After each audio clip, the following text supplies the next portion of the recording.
What's up, everybody? It's the College Football Y'all podcast. My name is Brandon Taylor. Oh boy, I'm excited because it is week 0. We're just a couple of days away from the start of the college football season. I hope you're having a great week. I know I am because of that. And man, here we go. It's here. All this talking that we've done for the past few months, all this speculating is all going to come down to this. Now, look, there's a few good games this weekend. I had discussed in an earlier episode about UNLV and Memphis. I think that's going to be a pretty good game to watch there.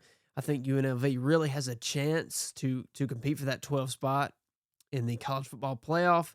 Obviously, a lot of people are picking Boise State in that. And I've seen some others, but we'll get to that a little bit later because it is finally time for my 2026 preseason college football playoff prediction. Now, I've waited long enough. You know, there's some people that put their predictions out there in early August. You know, they put it out there maybe a week or two ago. I'm procrastinating. I want to wait as late as I can, but I know that I have to get it in there because all my points are irrelevant if I don't go ahead and predict this playoff, how good or how bad, how smart or how dumb it is. So we're going to get to that at the end of the show. But there's a lot of other things to talk about. The news is constantly changing in the sport. And today, as I'm recording this on Wednesday, August 26th, that is no different. So, if you don't live under a rock, you know that there's been this issue with these players, 16 players that have left college, attempted or did successfully go to the NFL in this preseason, whether that's, you know, they went to camps, they actually got signed to a team, practice squad, or in some cases actually played in real NFL preseason games. So a judge in Colorado ruled that certain players from 2022, the recruiting class of 2022, should be eligible to have another year, a 5th year, because the 5-year rule that has been created. You know, you can have 5 years. So obviously, there's people that took advantage of that, and I don't blame them for it. Most notably, Daquan Wright, you know, formerly of Ole Miss, pretty good tight end, really key player on that Ole Miss squad last season. He goes to the NFL. He ends up at the Cleveland Browns, you know, practicing on all that. He asked to get cut. They cut him because, well, Lane Kiffin wants to pick him up. And Lane Kiffin, if you followed him, if you know anything about Lane Kiffin, he is a man that is going to find loopholes. If there's a lack of rule somewhere or a loophole or anything, he's going to exploit it. That's what he did. He did that at Ole Miss multiple times. And, you know, he'll say when asked about it that, hey, look, I'm exploiting this rule because I want to bring attention to it, or I'm exploiting this lack of a rule because I want to bring attention to it because it's not good for the sport. He's going to say that, and he's lying because he knows exactly what he's going to do. He wants to win, and, you know, so in other words, Louisiana made it happen. A judge in Louisiana did some things, and voila, Daquan Wright and whoever else is able to sign with LSU. And it's the intention that they're going to do that because, you know, the whole state of Louisiana is like, they'll do whatever they have to do, including Governor Jeff Landry, if they want to win. That's all they want to do is win. That's all they care about. Okay. All that's old news. Fast forward to today. The Big Ten, the Big 12, and the SEC have voted among their presidents and chancellors to ban professional players from the sport. Okay. You think, okay, that's good. That's good. We settled that. Okay. Well, the SEC, for example. So yesterday would have been a Tuesday as I'm recording this. All 16 SEC presidents voted and agreed, okay, the professional athletes should not be able to come back and play college. Okay. So then the SEC decided, okay, we're going to have to do some things here. We're going to actually have some repercussions, because we can say that all day long, but if there's no repercussions for somebody that does this, then it has no, there's no meaning to it. So the SEC decided today that they are doing something similar than what the Big Ten did, and that is basically that any team that plays these players, the coach will get basically 50% of the season he'll have to sit out, 50% less revenue, and the team or the school will lose SEC voting privileges. There's another point here. There's one more point, and that is that Greg Sankey, the commissioner of the Southeastern Conference, has the ability to basically add anything to this that he sees fit. So basically, it puts the power in his hands to punish any team that does this, which in this case would be LSU, punish them, how he sees fit. So it's a pretty strongly worded thing here, and it's a great step in the right direction. And the Big Ten, I'll get to the Big Ten in a minute, they were ahead of the game on this. Look, the SEC waited around, and they looked like fools in this. I mean, they got it done, but while the SEC was, getting ready to tweet that very stern tweet that they tweeted just a couple of days ago, the Big Ten was actually trying to act, to do something about this. Now, the legal matter in all this and the legal repercussions are going to be great, because now, this does not, prevent these conferences from, any kind of litigation. Obviously, players are going to now sue the conference to be able to get this. And, however this works, I don't know if it's going to be one of these things where, a court's going to rule in favor and the players are going to play. Now, I don't know then what the repercussions would be. Say the player is able to play and there's no issue. My question is, what can a judge do? Can a judge say, okay, Daquan Wright, you're going to play. Lane Kiffin, you're not going to have to sit out any games.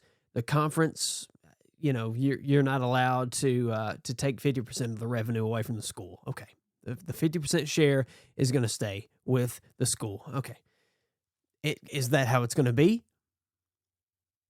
I don't know. Like, this is one of those things where, like, day by day and week by week, it's going to develop into something more and more.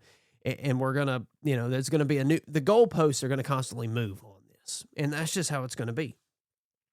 Now, notice I didn't mention the ACC. The ACC is working on it. They are planning on a vote. And at this point, as I'm recording this, I don't think they've came up with anything yet. But it is obviously the intention that they will get on board with this as well. That way the whole Power Four will all be, lock arm with this. And this is one of those things, I'm hearing rumblings about other coaches, other schools trying to exploit this as well. This can be a big mess. And honestly, the fact of the matter is the season, week 0 starting in a couple of days.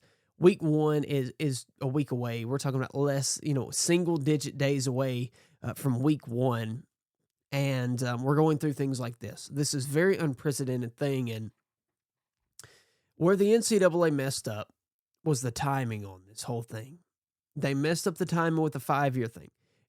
The NCAA finds a way to screw everything up like as great as they can. Like they are very good at that.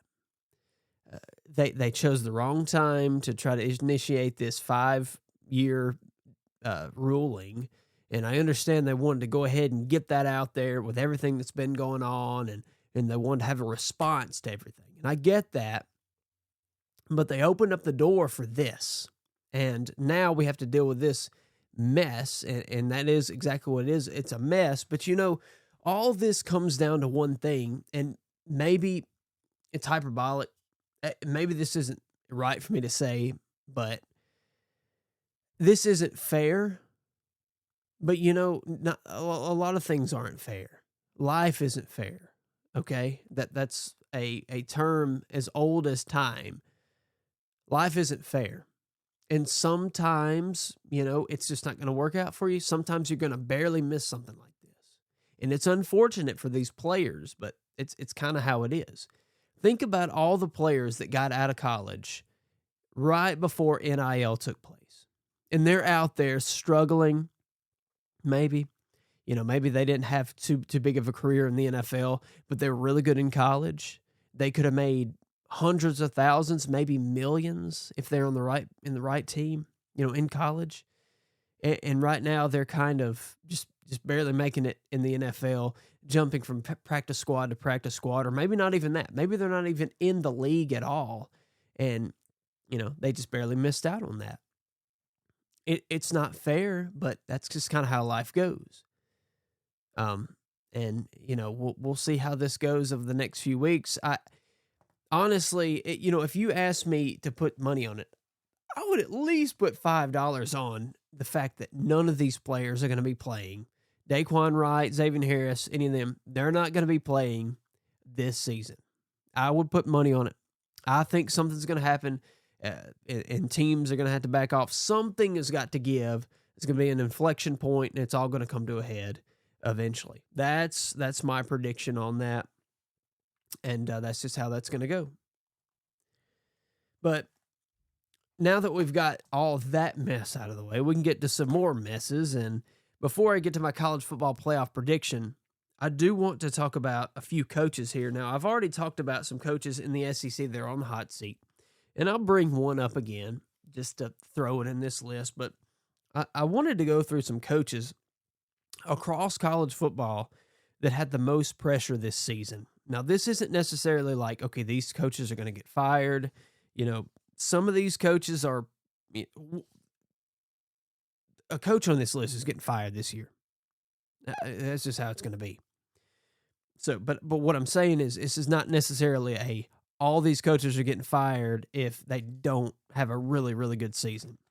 But it's coaches that have the most pressure, which is not necessarily the same as the hottest of hot seats. And I'm gonna go back to Jeff Lebby. That's who I'm gonna start with here at Mississippi State. Now he's got a buyout of $8 to $10 million. I'm gonna mention that for all these coaches. His buyout's $8 to $10 million. So he's had 7 wins in 2 years, and it's been a tough 3-year span for Mississippi State. And since Mike Leach passed away, they had a pretty decent season that year. And then everything kind of went down. You had Zach Arnett going in there, and they give him the head coaching spot. And I always knew that wasn't the best for him. He tried to be somebody, he wasn't. He changed that offense up, and he just never seemed comfortable. And when I say he pretended to be somebody he wasn't, I felt like he had to mold himself into a certain shape that he wasn't comfortable with being in. And that didn't go right for him. And honestly, for this season, I think him returning as defensive coordinator to Mississippi State is maybe one alibi that Jeff Lebby has. Zach Arnett back as defensive coordinator, but also talent like Kamario Taylor at quarterback. But that, in my opinion, there's no excuses, because you have I'm going to say, has the makings of being a generational talent in Kamario Taylor. Top 10 SEC quarterback, could be top 8 SEC quarterback. Zach Arnett is defensive coordinator. But if we're looking at it, they went 5-7 last year, but they had 8 wins potentially. They were in the game against Texas. They were in the game against Florida. They were in the game against Tennessee. But they blew it. They had leads, and they blew it in the second half. And if they won those games, he wouldn't be on this list. We would not be having this discussion about him right now. But fact of the matter is, they lost those games. That is directly on coaching, and that's what makes it. That's what adds another layer to this. And now there's no excuses. And I've said this before, if you've watched my TikToks or if you listen to the last podcast, I think he has 7 wins. I think that is a his threshold. I don't think going 6-6, going to a bowl game is enough. I think he's going to have to win 7 games, and that's going to include a big upset of some big name team, whether it be in Alabama. That's just one example. Personally, I think they win 7 games. Now, I've been reading some predictions today. I see that some people still have them going, say, 4-8. Like they're not going to be any better. They're going to be worse. I don't see that. I've got some people saying they're going to go 5-7 again, 6-6, and some people saying 7-5. So it's all over the place. I think he's going 7-5, and I think he's going to keep his job for another season. I mean, because if you look out there, what other coaches are out there for Mississippi State? Man, you don't want to get another coach that doesn't have head coaching experience. You don't want to go from having an offensive coordinator that you're going to give him his first head coaching job. You just can't afford to do that. There's a lot of good coordinators out there, but even with that being said, I don't think you go that route. I don't think you take that risk again. And the pool of coaches that, head coaches that have experience that will be available at the end of the season, for example, I think are kind of slim. Now, I don't know what's going to happen. This next coach on the list that I'm about to mention, well, his job, may be available. Will he step back to Mississippi State? I don't know, but that's Mike Norvell at Florida State. Man, he's had a roller coaster of a job. And his buyout's $45 to $50 million, so that's pretty steep. That's way steeper than the $8 to $10 million that Mississippi State would have to pay Jeff Lebby. His coaching career here, spanning from Memphis to Florida State, he's had a pretty good bit of success here and there. He went 38-15 at Memphis, 24-8 in conference play. They had a 10-win season in 2017, a 12-win season in 2019. Memphis actually went to the Cotton Bowl that season, but he departed for Florida State before that bowl game. So he had him rolling. So 38-15 at Memphis. The other 2 seasons there, he had 8 wins both of those games. Lost the bowl game, but they were always competing. Either finishing first or tying for first in the AAC. So he had a pretty good few years, and that allowed him to get a pretty good, job stepping up to the ACC. Now, it was a tough first year. Now, that 2020 season, everybody gets one. That's like year 0 for all coaches that took a job in that season. 2021 went 5-7. 2022, man, they stepped up, went 10-3, finished second in the ACC, won the Cheez-It Bowl, finished 11th in the AP, 10 in the coaches. 2023, that's where the stars aligned until Jordan Travis got injured. They still managed to go undefeated and win the ACC. The College Football Playoff Committee left him out. And I remember I talked on a different show, a different podcast than this one here about that debacle. I had my thoughts before that. I had my thoughts after that. But the College Football Playoff decided, hey, your quarterback's out, and we just, you're an undefeated Power 4 conference champion, but you don't have your quarterback. We're going to put Alabama in over you. And we're going to, so in other words, it was a big hot topic. If you remember that, if you don't remember that, you've got to go back and watch some clips because it was some crazy stuff. Well, they go to the Orange Bowl. They get left out. They go to the Orange Bowl, and a pissed off Georgia Bulldogs beat them 63-3. So, that's everything was in line that season. Fell apart after an injury. They couldn't recover. And oh my goodness, 2024, 2-10. 1 win in the ACC. Wow. Okay. What the heck happened? Surely we can, if you're at rock bottom, the only way to go is up. Well, they went 5-7 in 2025. Okay, so now you're 38-34 at Florida State.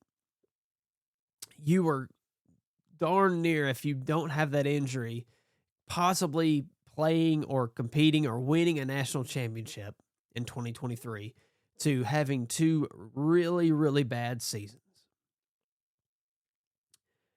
My question is, just like for Jeff Lebby, what is the threshold? What kind of season are we going to have? We're talking about 7 wins again, 8 wins. What is Florida State wanting to do? Because they've got money, obviously.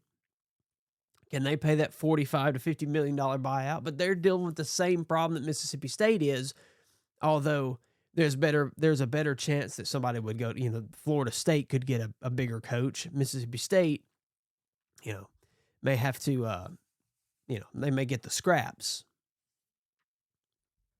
But who out there are candidates for this job?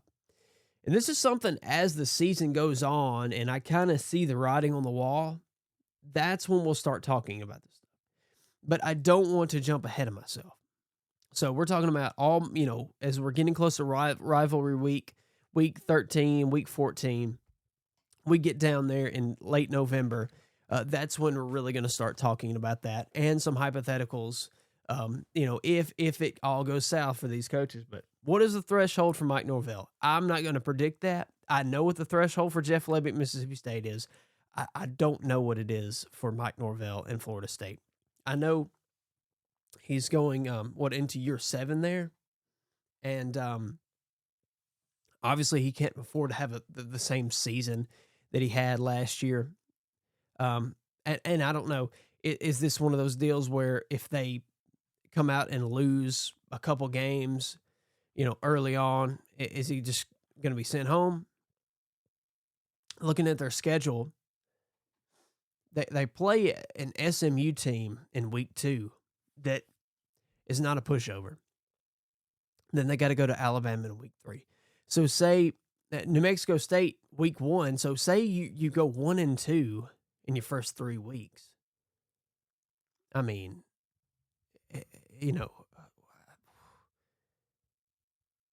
that could be tough, man. And New Mexico State's not a pushover either. You've got Louisville in there. You got to play Miami, Clemson. You got Florida at the end of the year. I mean, this is a make it or break it season for Mike Norvell. We want to move on, and I'm not going to spend much time on this next one, but the next one is Bill Belichick. My goodness, his buyout's $10 to $12 million. My question is, what are the odds that all this hits a 180?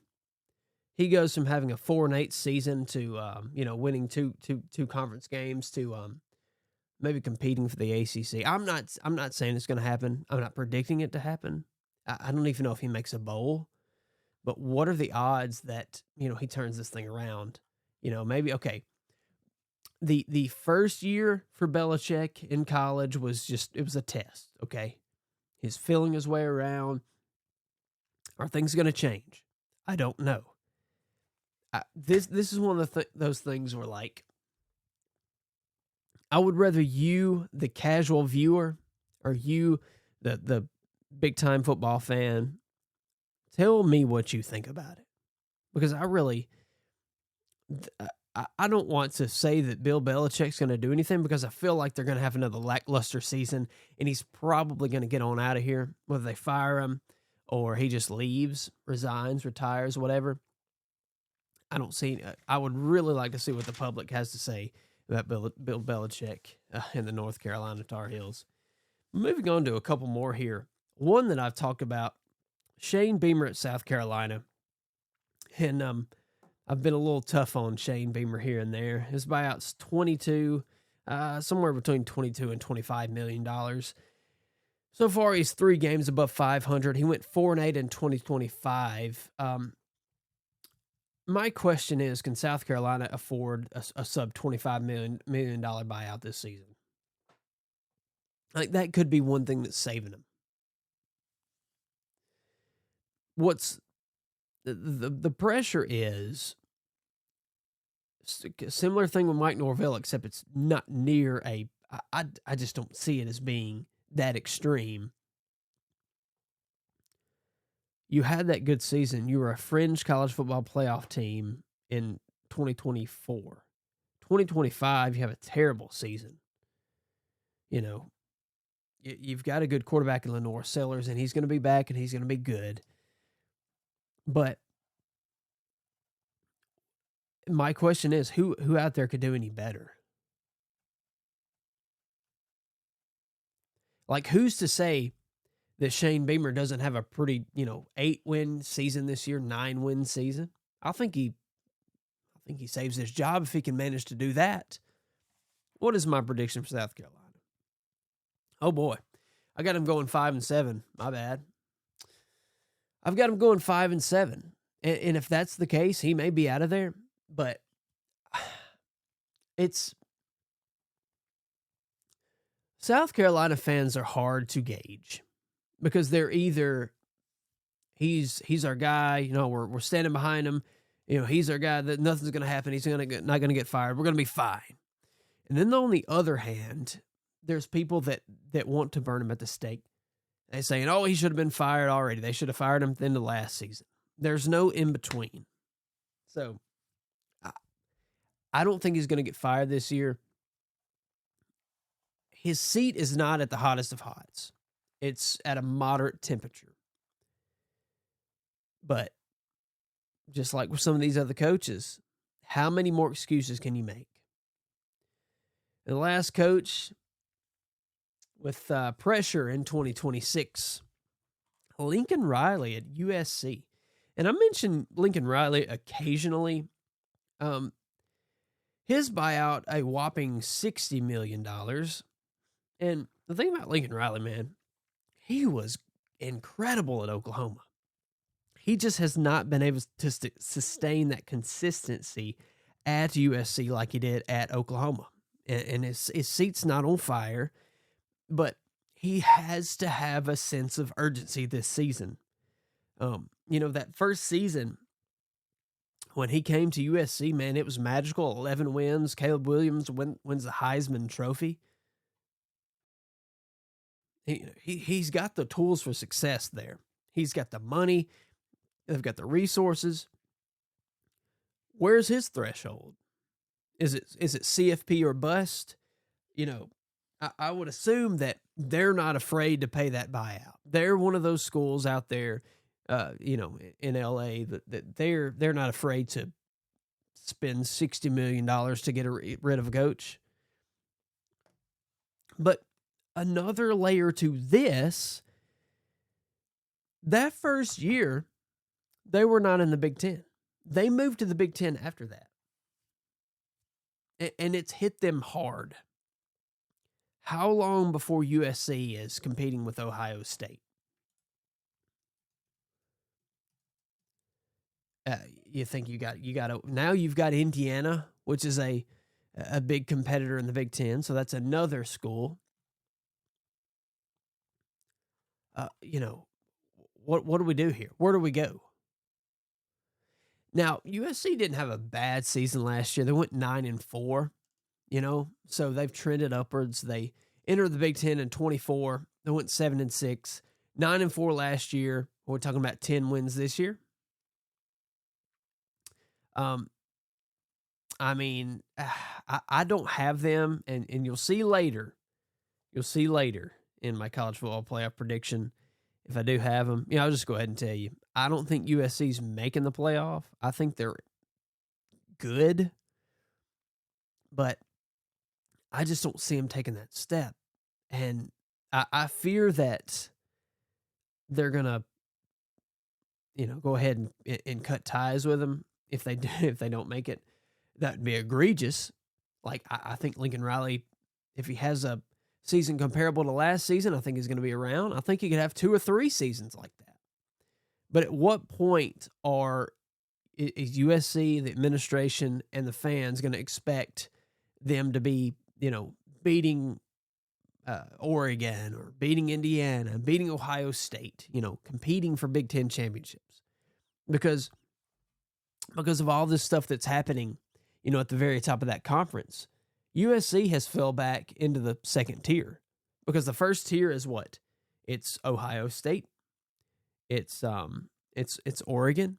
It's Indiana. It was also Penn State in there, and there also was Michigan in there, but I would argue that they've kind of fell back as well. But USC is even behind them. So you've got like an Ohio State, Oregon, Indiana, Penn State, Michigan, and then USC all the way down here. And they're getting lost in the shuffle. They've got to start competing, they've got to start winning, and they've got to start competing for Big Ten championships. And they can do it. But for Lincoln Riley, you've got to go, and you've got to go now. But with that, we move on to the main event, folks. Appreciate you listening in podcast form, or you may be watching on YouTube. However you're joining me, however you're listening, I do appreciate it. Thank you so much. Subscribe, like, and do all those things, and comment. Let me have some feedback. You can check me out on Brandon T. CFB. That is on TikTok and also on X. I do have an Instagram. I don't really post anything there, although I may start.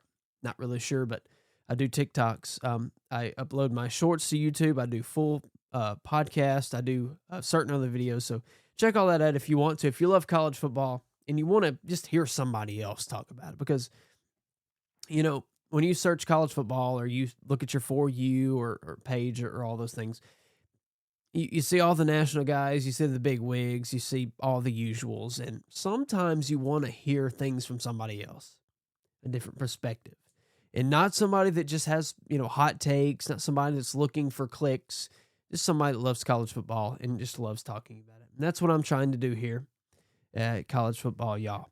But without further ado, this is the second annual College Football Y'all 2026 preseason college football playoff prediction. So what I'll do in podcast, because this is going to be just in audio form, and I'll have a separate video on YouTube, and then I'll have a separate short that I'll do on YouTube Shorts and on TikTok. So just for this, you're listening, this is audio only. I'm going to give you my 1 through 12, and that is the 1 through 12 seed, which is including the G6 at the number 12 spot. So not necessarily the 12th ranked team, but the 12th seeded team. I know it's still confusing. They'll figure it out one day. That is, if we don't go to 24 teams. God, I hope we don't. They always got to ruin a good thing. But anyway. Here we go. Number 1, Ohio State. Number 2, Miami. Number 3, Georgia. Rounding out the top 4 is BYU. So Ohio State, Miami, Georgia, and BYU all get bye week. So I originally didn't intend it to be this way, but these are also your 4 conference champions. Four of the Power 4 conference champions. And that is a coincidence that I have them in the top 4, because originally I had BYU outside the top 4. And I worked it in. I actually had Oregon, at like 3. And I changed these rankings around a lot the past week or two. This is what I finally fell on. So outside the top 4, we got the at-large spots. Number 5, Oregon.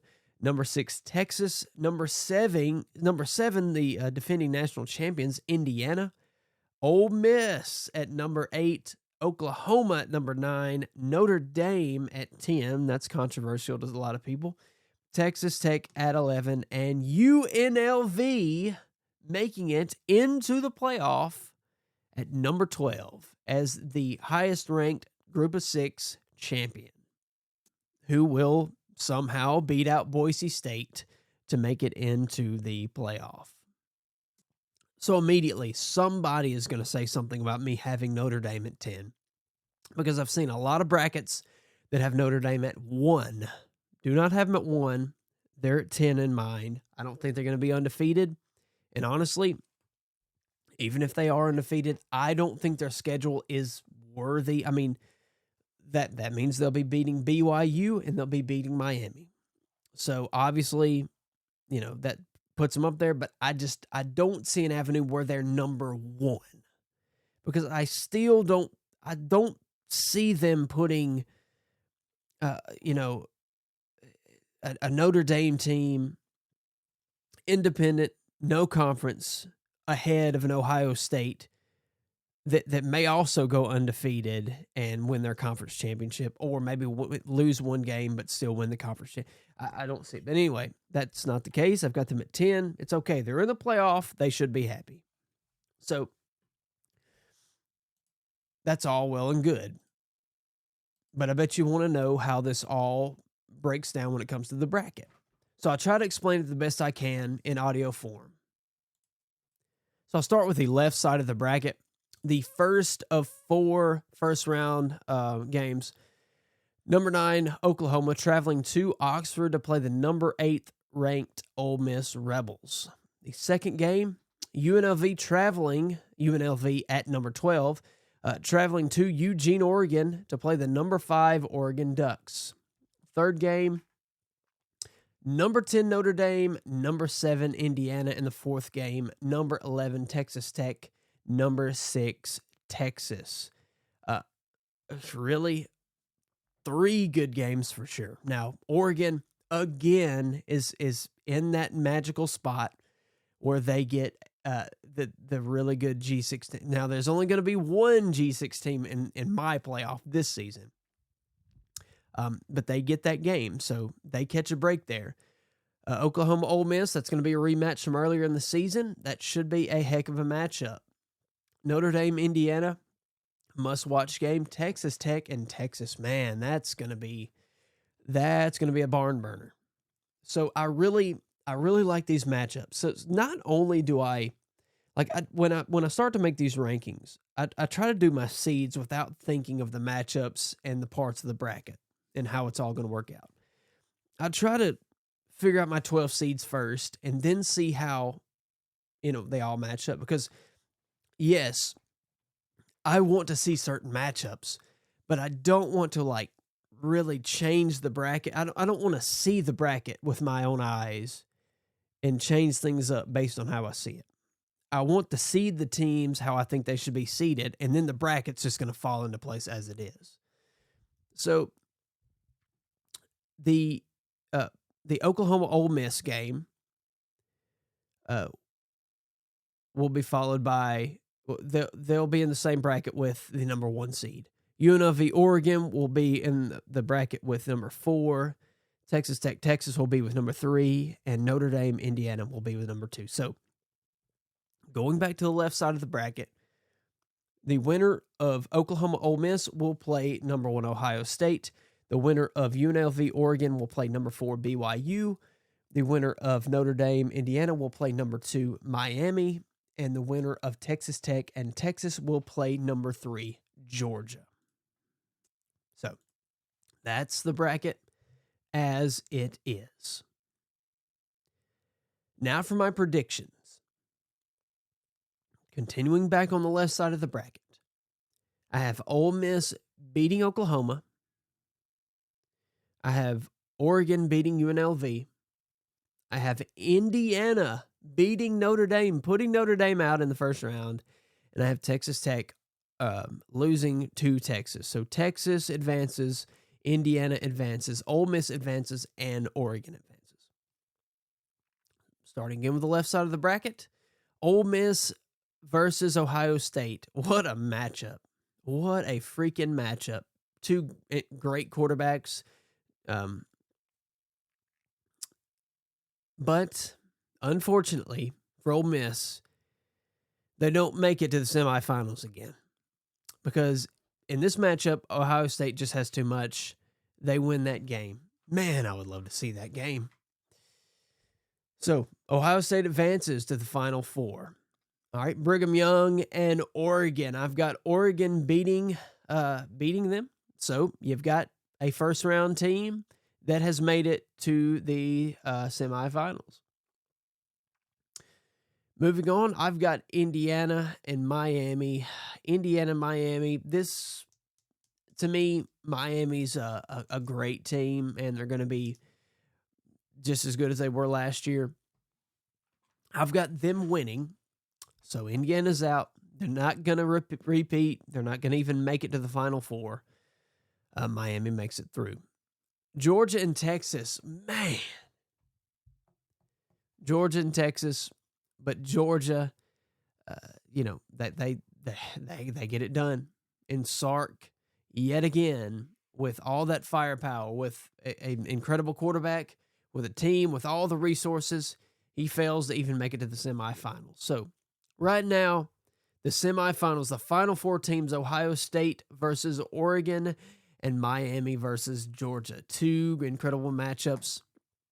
The thing about this Ohio State game, and this right here, if it works out like this, it's going to be quite incredible, because there's a great chance that this Ohio State-Oregon, if it falls in place just like this will be the third time they've played this season. And for that to happen, yeah, I know some funny business has got to happen for this to all land how I've got it. But look, it doesn't matter what you predict. It doesn't matter any rationale that you try to come up with about how this playoff works. That playoff committee is going to do whatever they want to do, whatever they see fit, and this could definitely work. So, unfortunately, Dan Lanning again fails to make it to the national championship, and Ohio State returns the first time in a couple of years. Georgia and Miami. This was tough. I went back and forth quite a few times on this, but I just think Georgia, Kirby Smart, Gunnar Stockton, I think they've got it. They upset Miami, and you've got an SEC team back in the national championship, finally for the first time in what seems like forever. So Ohio State and Georgia competing for all the marbles, and who wins? I'm picking the Georgia Bulldogs to beat Ohio State, and Georgia is your national champion. They bring another SEC championship and a college football playoff national championship back to Athens. That's my prediction for the 2026 college football playoff. That's exciting. Man, I hope my predictions are a lot better than last season. Last year, man, oh boy, I did terrible on this. So maybe this year, I'm not expecting it to be 100%. Maybe I'll be a little bit closer. I think I have more rationale here. The issue is Ohio State as good as I'm making them? Is Miami as good as I'm making them? Is Texas as good as I'm making them? I know it's a risk putting Notre Dame at number 10 when everybody seems to have them in the top 5 or in number 1 in a lot of cases. And, some people even having them winning it all.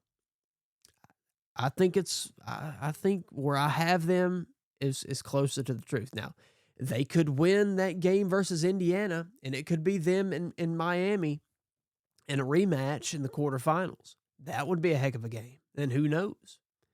But this is just how I see it. Also, UNLV. I saw a lot of people at Boise State at that number 12 spot. I think there's an avenue for UNLV. Obviously, they got to win every game. They got to win their conference. But there's an avenue for them to make it. Dan Mullen out there in Las Vegas. Well, I thank you so much for listening, for joining. I'm a little under the weather if you haven't noticed. If you bared with me through the whole thing, I do appreciate it. All my rambling and all that stuff. But you know what? Man, I hit record and I just go and I talk college football because I love it. And I want to talk about it as long as I can. So, that's it. It's the last podcast until we reach week 1. So thank you so much. This has been the College Football Y'all podcast right here on the precipice of Week 0 in college football. My name's Brandon Taylor, and we'll see you next week.